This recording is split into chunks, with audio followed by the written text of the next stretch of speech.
Oke, selamat pagi. Apa kabar Sobat ID Score di seluruh Nusantara? Kami doakan hari ini Anda dalam keadaan baik-baik saja, sehat walafiat. Kemudian juga dilancarkan usahanya untuk hari ini. Karena ini hari Jumat ya, hari yang bagus Anda untuk bisa memohon segala macam jenis keinginan agar terkabulkan sebagai bentuk aktivitas Anda sampai dengan malam hari nanti. Nah, hari ini tanggal 6 November 2020, saya Daryl Adam ada di satu lokasi yang benar-benar favorit saya, yaitu breakout-nya dari Pevindo Biro Kredit. Di sini kalau Anda mau ngopi, mau snack, mau sekedar nonton TV, mau main PlayStation, itu juga oke.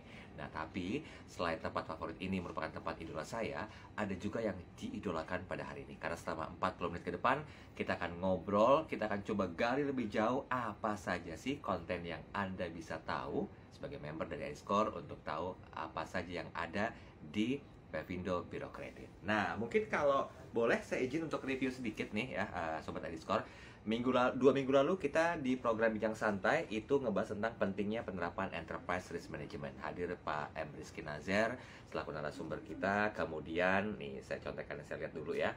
Kalau 2 minggu lalu, beberapa saat yang lalu, ada Pak Riza M. Krisanto di Bincang Santai. Kita ngebahas masalah pemanfaatan ID Score bagi lembaga keuangan dan non-lembaga keuangan. Nah, tamu ngobrol kita hari ini, beliau ini orangnya santai, kemudian juga akan tahu lebih jauh tentang bagaimanakah hal yang berhubungan dengan IT governance. Karena tema kita adalah penerapan IT governance di ID Score. Oh ya, bagi Sobat ID Score yang baru bergabung, selamat bergabung. Nanti bagi Anda yang ingin berinteraksi juga silakan bisa tuliskan pertanyaan Anda di kolom chat kami.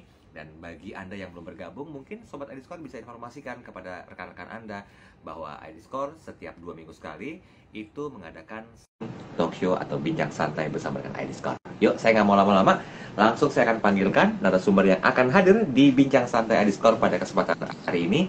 Sudah ada Pak Dwi Handoko ST MTI.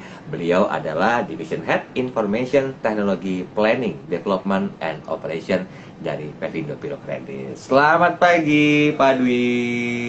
Selamat pagi Pak Daryl. Apa kabar Pak Daryl? Sehat, alhamdulillah. Gimana Pak Dwi, sehat ya? Alhamdulillah. Semoga semua sehat ya. Ya, Pak Dwi, ini temanya mungkin agak mengarah ke dapurnya ID Score nih ya. Biasanya kan kita lebih down to earth, lebih membumi. Walaupun istilah IT governance ini bagi beberapa orang tuh agak sedikit terdengar teknis ya. Terdengar agak, wah ini mah perusahaan banget nih yang ngomongin masalah ini. Nah, sebelum tentang bagaimana penerapan IT governance di ID Score, boleh nggak dikenalin biar sayang dan biar tahu gitu loh. Sebetulnya IT governance itu apa sih, Pak Dwi? Baik, Pak Daryl. Mungkin karena ini modelnya bincang santai ya Pak ya. Jadi saya coba sederhanakan saja. Jadi gini, IT governance itu lebih ke arah begini, mensinergikan gitu ya, mengalign antara bisnis dengan IT, dengan tata kelola IT. Jadi gimana bisnis berjalan, IT pun bisa mensupport bisnis itu untuk berjalan. Jadi kalau bisnisnya kenceng, tentunya IT pun akan jalan kenceng gitu ya. Nah, di tengah-tengahnya tentu ada investasi, ada resource, ada apa. Nah, dengan IT governance artinya apa? Bisnis yang berjalan ini kita bisa support dengan IT dengan sebaik-baiknya. Jadi lebih ke arah lion lah antara IT dengan bisnis, Pak. Ya, bahasa sederhananya seperti itu, Pak. Pak Dari. Oke. Berarti ini sebetulnya di setiap perusahaan tuh menerapkan ini nggak kira-kira? Secara umum ya, secara holistik ya? Ya, kalau kita lihat sekarang perusahaan apa sih yang nggak terlibat IT gitu Pak ya? Hampir semuanya tuh IT-nya.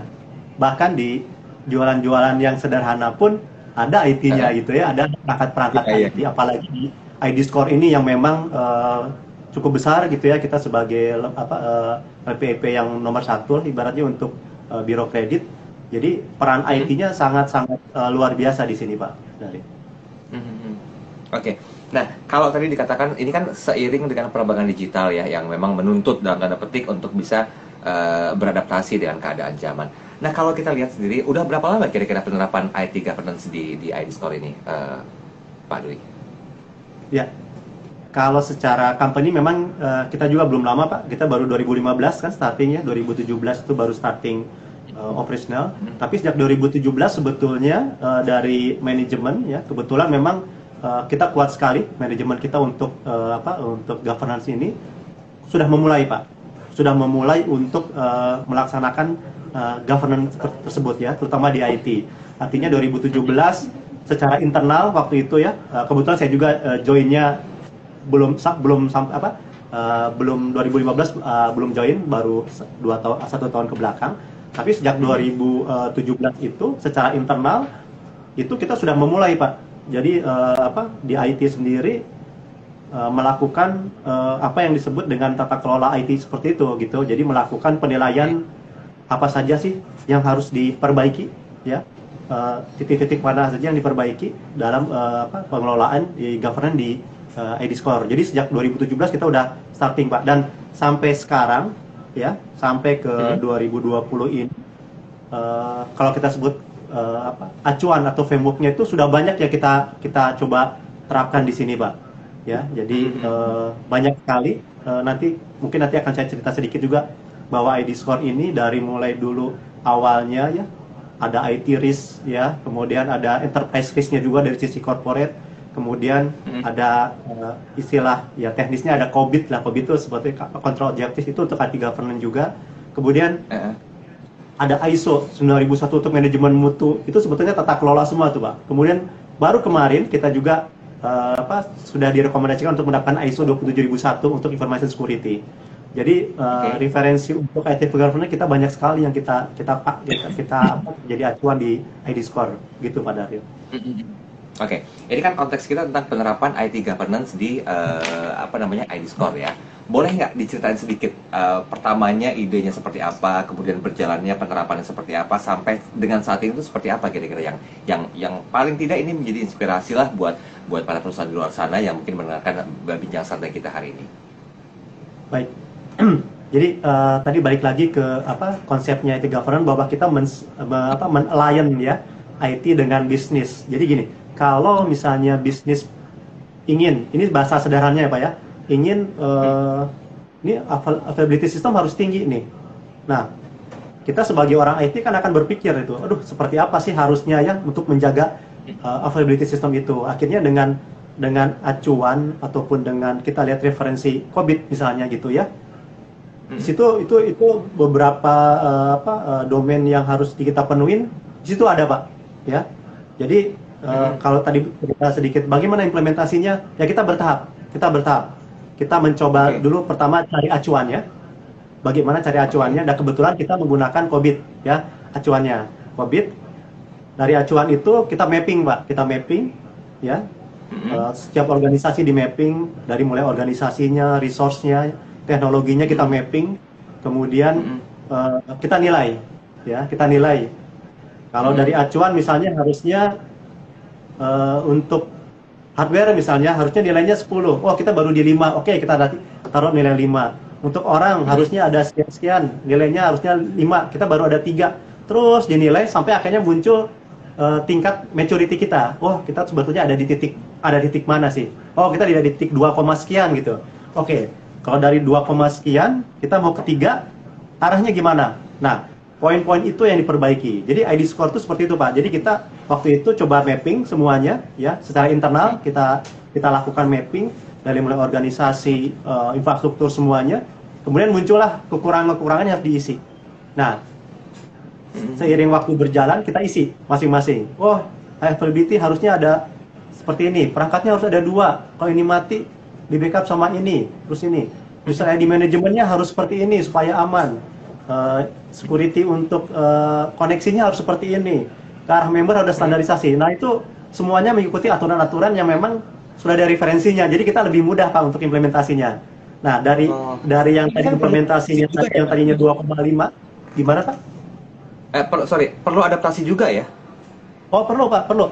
Karena kadang-kadang kebiasaan kita misalnya yang dulunya ya sederhananya lah ya, password kita simpan di meja gitu ya, ditulis. Padahal secara tata kelola nggak boleh. Harusnya password disimpan di tempat yang tertutup, tidak boleh terlihat orang. Nah, awareness kayak gini kan harus dilakukan juga. Ini salah satunya memang itu tata kelola seperti itu. Jadi memang itu bertahap, awareness-nya juga dijalankan, konsistensi dari manajemen juga, dari top level manajemen sampai kita staff yang melakukan gitu ya. ya itu harus kita konsisten. Mhm. Nanti dibantu juga dengan audit ya, maupun audit internal dilihat sampai Oke. sampai seberapa jauh implementasinya. Nanti kita perbaiki lagi. Seperti itu, Pak. Oke, baik. Nah, kita boleh diajarkan nih Pak Dwi, kalau sebelum menggunakan IT governance di ID Score, kan masih sifatnya masih konvensional gitu ya, masih semua itu secara manual. Tadi saya menanyakan perlu adaptasi nggak? Oh perlu gitu loh. Berapa lama kira-kira sesuai dengan standarisasi dari IT governance yang seharusnya terjadi ketika dari mulai proses awal adaptasi sampai sekarang ini berapa lama butuh adaptasinya Pak? Kalau secara Ya, tekniknya? kita sudah berjalan hampir 2 tahun ini, Pak ya.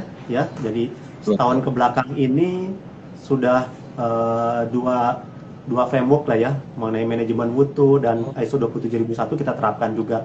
Jadi sebetulnya mungkin tidak terlalu lama, setahun 2 tahun gitu ya. Mungkin tahun ketiga kita akan terbiasa gitu dengan hal-hal ini gitu ya. Jadi ya 2 tahun 3 tahun, baru udah terbiasa gitu. Kita udah nggak aneh kalau misalnya ada dokumen yang dicap sebagai konfidensial, yang ini sebagai internal boleh dibaca, jadi atau sebagai yang publik. Jadi akhirnya jadi terbiasa. Jadi bukan hal yang suatu yang aneh lagi kalau kita udah biasa menerapkan yang tata kelola itu selama 1 atau 2 tahun itu pertama itu. Oke. Boleh mungkin sedikit per divisi diberikan contoh-contohnya kira-kira dari finance seperti apa, marketing seperti apa, misalnya kalau nggak keberatan Pak Dwi-nya penerapan dari IT governance ini? Ya, mungkin gini Pak, kalau kita melihat misalnya dari sisi saya nih, saya kebetulan orang infrastruktur Pak, udah cukup lama orang infrastruktur ya. Oke. Kalau di IT governance, setiap ada perubahan harus ada request-nya atau ada dokumen untuk bahwa itu ada perubahan gitu ya. Ada change request-nya gitu, ada CR-nya, kemudian ada request for change-nya, jadi ada siapa yang minta perubahannya itu. Nah, semua harus diketahui ya, sampai ke deploy ke production misalnya, perubahan itu akhirnya diimplement. Nah, waktu deploy pun dokumennya harus jelas ya, ini siapa yang ngedeploy, perubahannya apa, itu semuanya harus ada. Sehingga waktu nanti terjadi sesuatu yang kita tidak inginkan atau kok ada yang aneh gitu ya, kita nge-track-nya lebih gampang. Ya. Nah, jadi kalau tadi bertanya gimana implementasi di divisi-divisi, ya setiap divisi yang ada request ke kita, misalnya minta request email, ya jelas harus ada request-nya. Kemudian request itu kita harus dispatch gitu ya ke tim yang memang menanganinya, kemudian bukti bahwa dia sudah di-deploy itu harus ada juga dan bisa terdeliver ke member. Jadi atau ke user yang memintakan. Jadi semuanya akhirnya mengikuti alur proses yang memang yang udah disepakati oleh kita untuk tata kelolanya gitu. Oke, ini kan kalau kita bicara masa perubahan ya, berarti kan setahu saya, mungkin mohon dikoreksi Pak Dwi kalau salah, itu ada perintah dari top to bottom ya. Nah ini memang juga berlaku harus menggunakan prosedur IT governance atau bagaimana ketika top memerintahkan satu perubahan sendiri? Betul, semuanya harus kita tercatat lah ibaratnya ya gitu ya. Kalau memang berubah siapa yang minta berubah gitu ya, kalau memang dari member pun atau dari internal pun semua harus tercatat Pak. Jadi makanya nanti dari framework yang kita akan muncullah kebutuhan, sebetulnya kita butuh tools apa sih untuk mencatat itu. Itu akan muncul nanti akhirnya. Ya, jadi sehingga semua perubahan itu akan semua tercatat dan efek-efek resikonya juga jadi terukur nantinya gitu ya. Dan tentunya di dalam tata kelola juga kan ada review Pak. Ya, ada review, dilihat nanti kok ini sering banget berubah gitu misalnya gitu ya. Ini ada apa? Nah, nanti dari review itu akan diselidiki, oh harusnya nanti akan ada improvement lah. Sebaiknya begini nih supaya jangan terlalu banyak berubah nantinya. Nah, jadi akhirnya muncul improvement yang secara berkesinambungan terhadap tata kelola IT kita. Seperti itu, Pak. Oh, ini berarti melibatkan pihak ketiga nggak kira-kira kalau untuk proses auditnya sendiri, Pak Dwi? Ya, kalau memang untuk meyakinkan gitu ya bahwa tata kelola kita udah benar gitu ya. Memang sebaiknya memang pihak ketiga Pak. Ya tentunya kita harus ada cost yang keluar gitu ya. Karena pihak ketiga lebih netral kan, dia akan merandom sampling gitu, mensampling. Wah ini titik mana aja yang jadi celahnya, mereka akan coba gali gitu. Tapi kalau dari pihak ketiga udah memberikan hasilnya bahwa oh itu baik atau masih harus ditingkatkan, kan lebih fair gitu ya untuk kita bahwa untuk perbaikannya ke depan. Jadi sebaiknya memang harus ada pihak ketiga Pak untuk yang menilai tersebut. Pihak ketiga yang profesional ya untuk bisa terlibat dalam IT ini khususnya untuk auditnya ya Pak Dwi ya. Ya. Oke. Nah, buat Anda Sobat ID Score yang ingin berinteraksi, silakan langsung bisa tanya di kolom komentar yang sudah kami siapkan tentang tema kita penerapan IT governance di ID Score. Memang ini masih dalam skupnya internal Pevindo Biro Kredit atau ID Score sendiri, karena memang udah dari mulai 2 tahun yang lalu ya Pak ya, pemaksimalan penerapan IT governance ini menjadi satu hal yang dilakukan di ID Score. Nah, kita mau lihat dari sisi eksternal dan juga internalnya nih Pak Dwi. Kalau di ID Score sendiri sudah ada penerapan IT governance, manfaatnya itu kan sudah dirasakan. Walaupun nanti kita coba jabarkan lebih detail lagi ya. Nah, untuk para member atau mungkin customer di luar sana, ngerasakan apa pembeda yang mungkin sangat signifikan sebelum dan sudah penerapan IT governance ini Pak Dwi? Ya, memang kita member udah banyak Pak. Kita ada 300 member ya untuk yang ID Score itu, ada produk kita gitu ya, produk scoring kita. Layanan-layanan misalnya gitu ya, kalau saya sebut layanan untuk komplain mereka gitu ya. Kalau mereka komplain, itu dalam tata kelola juga. Mereka komplain itu kemana arahnya, kemudian di kitanya siapa yang akan menangani itu, kemudian feedbacknya ke mereka seperti apa. Nah, dengan framework yang kita udah punya, dengan tata kelola yang kita udah miliki, tentunya member akan merasa ya tahu bahwa jalur untuk komplain ada ke sini gitu ya. Kemudian dari kita nanti akan ada yang feedbacknya seperti apa. Kemudian tentunya nanti akan ya tentunya kalau ada komplain terus mereka dilayani dengan baik, dengan cepat gitu ya, akan baik. Selama ini sih kita lakukan seperti itu Pak. Dan di sisi kita pun itu akan menjadi perbaikan di kitanya, continuous improvement di kitanya kalau memang terjadi hal-hal seperti itu Pak. Jadi sebetulnya kalau dari manfaat para member juga ngerasain, internal juga ngerasain ya, apalagi mungkin ada satu perubahan yang mungkin harus dilakukan sebagai sebuah bentuk adaptasi dari kebutuhan dari para member di luar sana ya Pak ya? Iya, betul. Jadi kita arahkan juga sih member ke arah kita ya. Gimana Pak Dwi? Sorry? Ya, jadi mau nggak mau, jadi akhirnya member pun terarah oleh kita gitu ya, dengan tata kelola yang kita miliki. Member pun diarahkan oleh kitanya, karena kita sudah mempunyai framework-nya, kita akan begini nih ya. Oke, jadi member pun mau nggak mau harus mengikuti apa yang telah kita arahkan gitu. Misalnya dengan single point of contact seperti itu gitu ya. Jadi mereka juga nggak bingung harus nanya ke mana nih kalau ada masalah. Sama dengan internal kita juga Pak. Internal kita pun diberlakukan sama. Jadi kita punya misalnya kita dari tata kelola kita harus ada single point of contact misalnya kalau ada masalah IT. Nah, di internal kita buat juga. Sehingga kalau ada problem atau ada apa, ya di situ arahnya. Nanti di situ ada beberapa orang atau beberapa tim yang akan men-solving masalah atau insiden tersebut. Gitu Pak. Nah kalau Skor sendiri Pak Dwi, sebetulnya untuk saya bahasakan bagaimana training pembelajaran awal dari penerapan IT governance ini berapa lama kira-kira agar orang-orang yang kompeten di bidangnya yang memang menangani permasalahan komplain, kebutuhan dari para member itu bisa betul-betul profesional lah ya mengatasi semua atau handling objection daripada member sendiri. Ini sepertinya perjalanan panjang ya Pak ya, karena produk kita pun bertambah terus gitu ya, member kita pun bertambah gitu ya. Ya mungkin dalam 1-2 tahun perjalanan itu bisa tertangani lah Pak ya. Jadi karena ini perjalanannya continuous improvement. Jadi kalau ditanya berapa lama, harusnya nggak ada ujungnya ya. Unlimited. Karena unlimited, karena perubahan sendiri terjadi setiap saat gitu ya. Ya, jadi mau nggak mau ya kita juga harus mengikuti perubahan itu, dan framework ataupun acuan yang kita pakai pun kadang berubah gitu ya. Ya, kalau boleh saya contoh yang sekarang pun kita WFA itu sebetulnya mungkin setahun kemarin kita tidak terpikir seperti ini ya Pak ya. Kita harus kerja di rumah, kita harus meremote gitu ya. Kalau istilah itu nge-remote pekerjaan-pekerjaan yang di kantor ya. Itu baru sekarang ini bukan lebih intens lagi, malah kebanyakan perusahaan udah seperti itu gitu.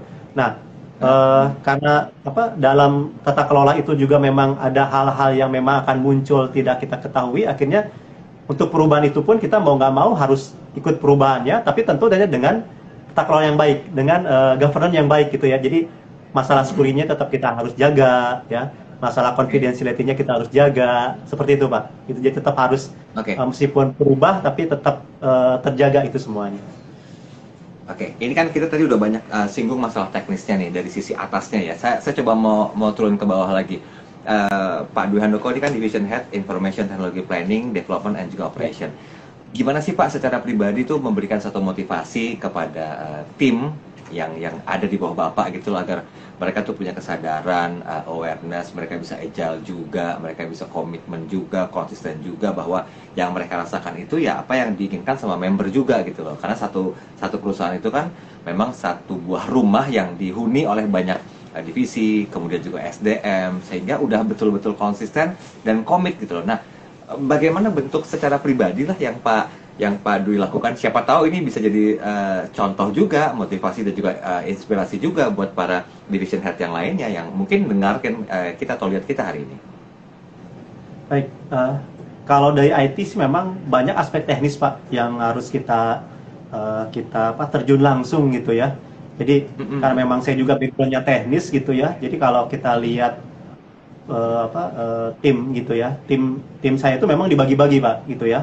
Ada yang kalau kita bahasa teknisnya mana sih yang ke arah aplikasi gitu ya, kemudian mana sih yang ke arah hardware gitu, karena memang teknologi juga berkembang cepat ya, dan nggak mungkin juga setiap orang memiliki keahlian semuanya gitu ya, mungkin ya itu dia betul. Tapi nggak bisa dalam gitu, akhirnya ya memang secara organisasi pun kita coba split ya, mana yang orang aplikasi ya, yang dia bisa mendevelop aplikasi, mana yang dia harus fokus ke infrastruktur gitu. Infrastruktur pun bisa macam-macam Pak. Infrastruktur pun ada yang network, ada yang di sistem gitu. Nah itu kita bagi-bagi. Nah tadi kalau pertanyaannya tadi bagaimana kita itunya ya tentunya dengan contoh ya Pak ya. Saya coba juga turun ke lapangan untuk melihat problemnya ada di mana sih gitu ya.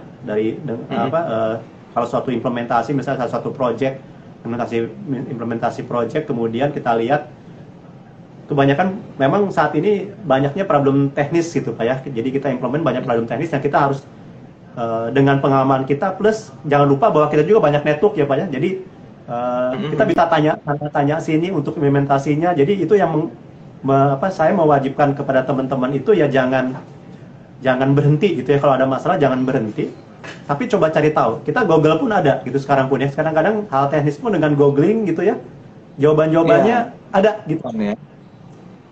Betul. Nah, kadang-kadang ya kita karena saya juga punya teman banyak di IT, rekan-rekan staff juga punya teman banyak, jadi tanya ke sana, tanya ke sini gitu ya. Karena so far problem teknis itu sebetulnya bisa di solve gitu ya. Untuk kita. Tapi memang ya masalah kecepatan itu akhirnya masalah jam terbang. Sebetulnya ini jam terbang ini yang saya akan coba gali dari teman-teman. Jadi kadang-kadang kan mereka takut salah Pak. Ya nggak apa-apa gitu, kadang-kadang teman dihitung aja risikonya gitu ya. Kalau misalnya di production takut salah memang itu beresiko tinggi, tapi kalau waktu dia masih nyoba di development ya saya biarkan saja, silakan dicoba gitu ya. Kalau ada salah sedikit ya nggak apa-apa gitu, masih bisa terukur lah kesalahannya, tapi disitulah kita jadi mature secara people kita akan jadi lebih mature, lebih percaya diri gitu ya, untuk solving suatu masalah. Kemudian tadi balik lagi ke governance tadi, ya kita harus komit juga, misalnya password harus diganti ya 3 bulan ya gitu ya. Nah secara sistem pun akhirnya kita push bahwa 3 bulan itu harus ganti mau nggak mau gitu ya. Jadi nggak bisa kalau misalnya tadi Bapak bilang saya nggak mau ganti 3 bulan, ya nggak bisa, karena sistem pun kita set supaya 3 bulan harus expire. Kalau nggak diganti ya nggak akan bisa masuk ke sistem. Nah itu kadang-kadang dipaksa secara sistem, tapi juga secara kita secara lisan gitu ya, kita juga harus ingetin. Tapi secara sistem pun kita jagain supaya memang tata kelolanya jadi terjadi gitu, seperti itu Pak. Jadi memang banyak hal ya yang kita harus lakukan, harus lead gitu ke teman-teman di lapangan. Baik, kita ke pertanyaan dulu ya. Ini sudah ada Mbak Citra _Permita. Pak Dwi, bagaimana menjaga IT governance pada masa WFH seperti sekarang ini Pak? Seperti apa caranya? Oke, ya ini tantangan sebetulnya ya, masa WFH ini. Tantangannya apa? Kalau di kita di ID Score memang kalau kita mau akses data itu kita ada suatu tempat khusus. Ya, kita ada suatu tempat khusus untuk akses data ke situ. data production ya misalnya. Nah, Mhm. sekarang WFA gitu. Kita semua pada di rumah semua gimana? Ya akhirnya memang kita dari tim divisi IT, kemudian di ID Score sendiri kita punya divisi-divisi information security juga, ada divisi data Mhm. management, ya kita kerjasama. Bagaimana menjaga ya supaya tata kelolanya yang dulu yang dilakukan di mana di kantor itu tetap terjaga di luar. Pastinya kalau kita lakukan di rumah, artinya apa? Ada namanya kalau kita lihat tools gitu ya, Mhm. eh, masuk ke dalam sistem pun sudah dijagain, ya sudah dijaga dengan Oke. VPN, dengan apa, user ID, password, dan itu masing-masing tiap orang berbeda-beda. Setelah masuk, untuk mengakses tidak bisa langsung, harus loncat dulu ke suatu sistem di mana di situ di capture kegiatannya, ya lognya dilihat, gitu ya. Ada password lagi ke dalam situ, jadi berlapis-lapis. Ya, Oke. karena kalau dulu langsung masuk ruangan aja ya tanpa harus ada. Nah sekarang karena berhubung di rumah kita nggak tahu ya. Ini bener nggak orang yang masuk gitu kan?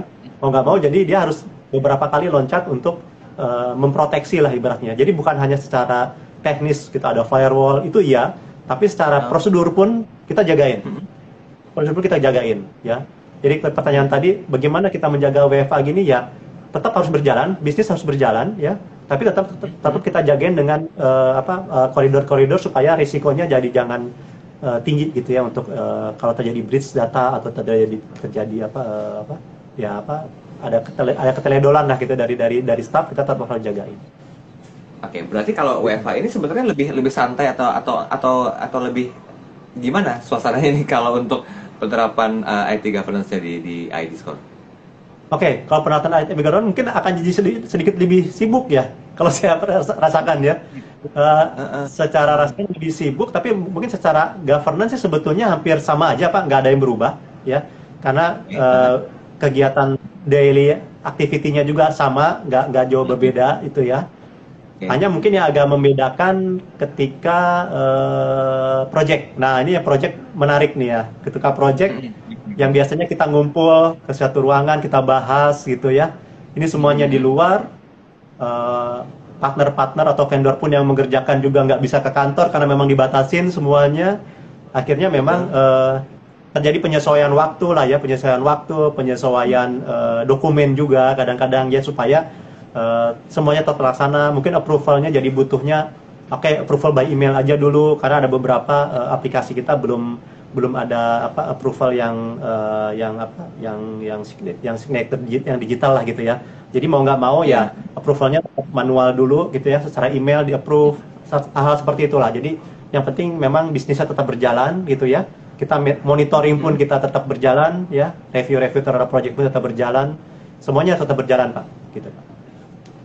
Oke, Pak, saya masih akrab dengan istilah amati, tiru, modifikasi gitu ya. Ini Ya. bahasa sastra ke orang awam ya.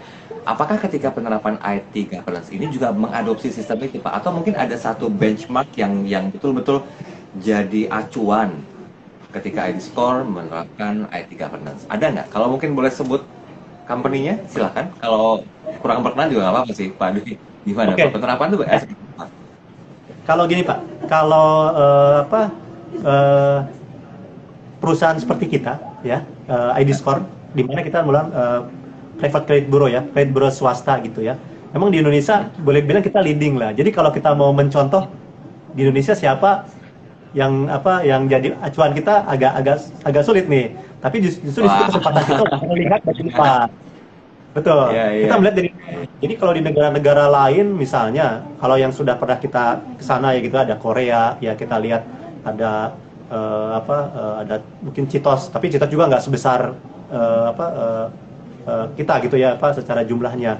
Atau mungkin ada company-company lain yang memang sudah kredit bironya sudah lama Pak. Di Amerika pun banyak gitu ya. Nah, dari situlah kita Hmm. minta mencontoh apa tata kelolanya pelaksanaannya. Tapi kalau secara teknologi sebetulnya Pak ya, itu hampir sama ya. Kalau secara teknologi, kebetulan saya lama di banking juga, ya saat ini lama di banking.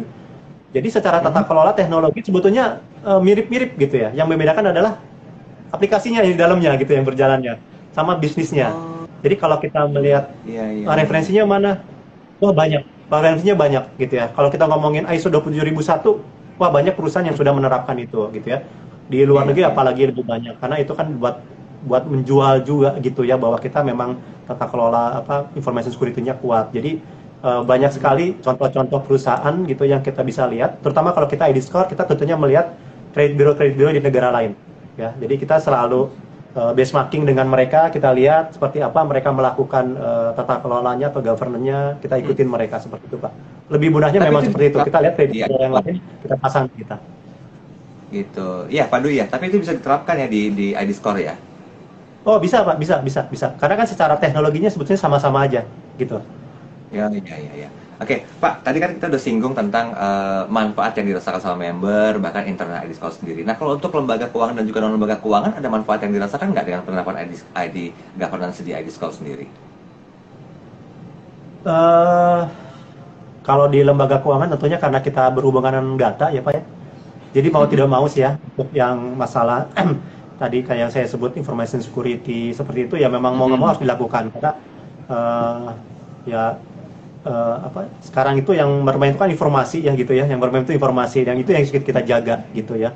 Apalagi kita Mm-mm. mengelola data-data kredit, data-data kredit daripada nasabah-nasabah atau member-member kita gitu ya, itu yang kita jaga banget gitu ya, supaya jangan sampai terjadi breach gitu ya. Jadi sangat-sangat sangat penting untuk Oke. Pak, di ujung nih, saya masih punya waktu 8 menit, tapi saya masih banyak yang ingin saya tanyakan karena terbatasnya waktu.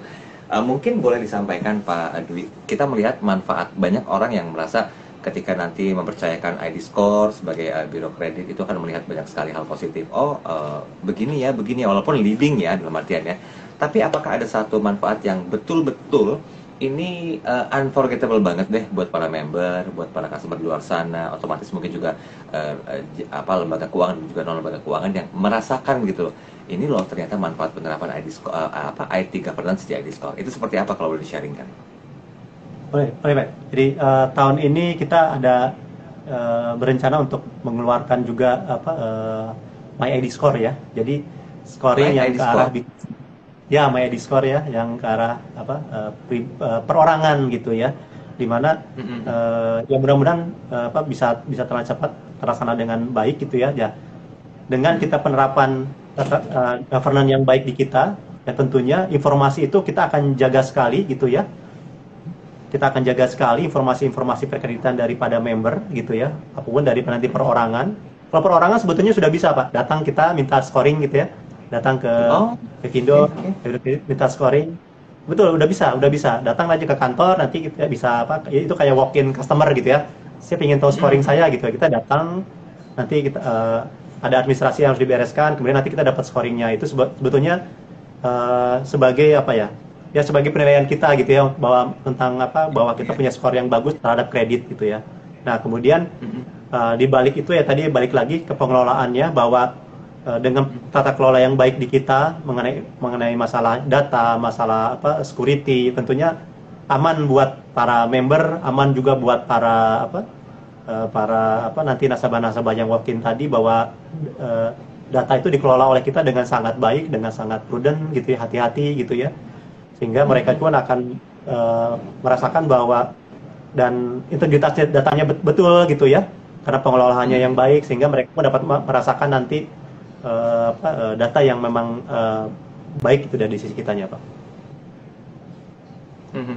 Berarti penerapan IT governance ini di ID Score itu memang sudah semaksimal mungkin, walaupun dalam beberapa periode itu harus, ya saya bahasakannya mungkin diupdate atau harus diperbaharui lagi begitu ya Pak Dwi ya, sehingga ini menuju ke arah yang lebih baik lagi dari perkembangan periode per periodenya. Begitu Pak Dwi?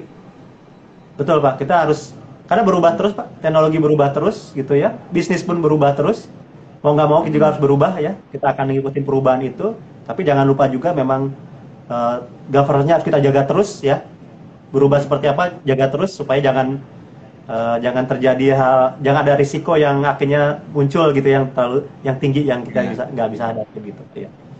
Karena ini juga berhubungan dengan perusahaan, berhubungan juga dengan para member, dan imbasnya juga ke lembaga Iya, keuangan dan juga non lembaga keuangan ya Pak Dwi ya.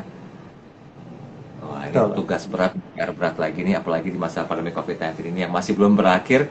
itu harus bisa Ya, membalansan semuanya gitu, pekerjaan, perusahaan, ya, dan juga pribadi Pak Dwi ya. Oke Pak Dwi, betul, saya punya waktu 3 menit. Boleh saya minta izin Bapak untuk ambil satu benang merah atau konklusi kita pada hari ini tentang tema besar kita, penerapan IT governance di ID Score. Apa yang mau Anda sampaikan Pak sebagai statement closing kita di Bincang Santai pagi hari ini? ya, kepada rekan-rekan ID Score ya, yang saya lihat sih banyak juga yang milenial-milenial Pak ya, yang mungkin nanti Ya, baru bergabung di suatu perusahaan gitu ya, baru mulai bekerja gitu ya, ataupun yang sudah lama, eh, cobalah mengambil salah satu framework misalnya gitu ya, tata kelola governance misalnya, ya terserah mau COVID, mau ISO, dan coba diterapkan ya.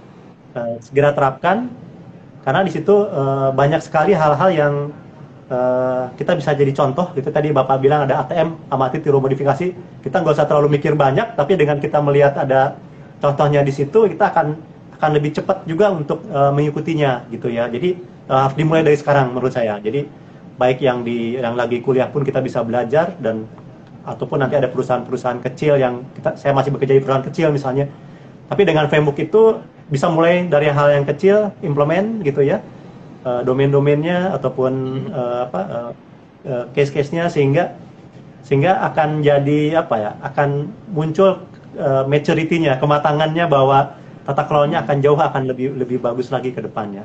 Jadi saran saya mulai dari sekarang Pak, untuk IT governance di perusahaan-perusahaan atau di company rekan-rekan semua. Demikian Pak. oke. Kalau mau belajar langsung mungkin bisa follow Instagramnya @idscore ya. Nah, nanti ketemu Pak Dwi langsung, ngobrol langsung, dan juga belajar Ya. banyak.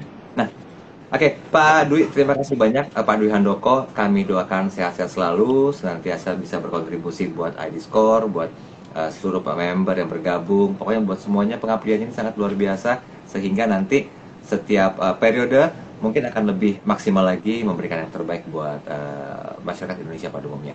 Dan buat Anda, Sobat ID Score yang baru bergabung, terima kasih banyak. Mohon izin, ini sudah sampai di menit terakhir, jadi buat yang baru bergabung, jangan khawatir. Nanti di 2 minggu depan, kita akan ada lagi bincang santai bersama dengan narasumber dan tema yang kami khususkan buat Anda. Terima kasih banyak buat yang baru bergabung, yang belum, nantikan 2 minggu depan. Yang belum follow Instagram kami, silahkan follow dulu @idscore, dan semua aplikasi atau sosial media dari PV Indobilco Kredit atau ID Score, baik di website, di kanal YouTube, di Instagram, Facebook, dan juga Twitter. Kita ketemu lagi nanti 2 minggu depan dengan tema dan pembahasan yang berbeda. Pak Dwi Handoko, terima kasih banyak. Saya izin pamit ya. Terima kasih. Sehat-sehat selalu Sehat-sehat. semuanya yang Ya. bergabung. Saya Daryl Adam. Selamat pagi, selamat melanjutkan aktivitas, dan sampai jumpa.